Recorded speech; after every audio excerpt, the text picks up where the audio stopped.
Уже в первые часы расследования нападения на инкассаторов банка Туран-Алем сыщики выяснили, что на сгоревшем внедорожнике Гранд Чироки и на микроавтобусе «Газель» были установлены фальшивые госномера.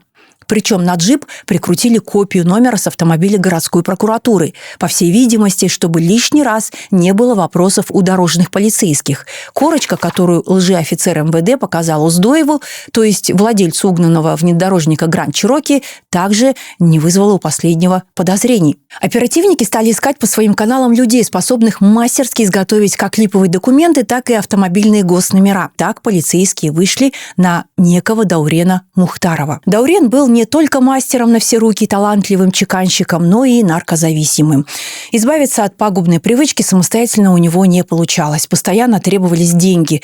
Начались ссоры с родными. Даурен регулярно переезжал от одного родственника к другому. Тем не менее, он пытался поддерживать физическую форму.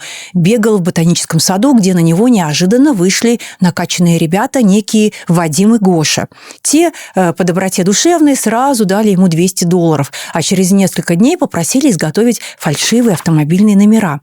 Отказать столь щедрым людям Даурен не мог, за что получил еще $1000. Затем последовал заказ на изготовление поддельных удостоверений личности сотрудников силовых органов. Даурен выполнил и эту просьбу. Напомню, что все это происходило за несколько дней до нападения на инкассаторов банка Туран-Алем.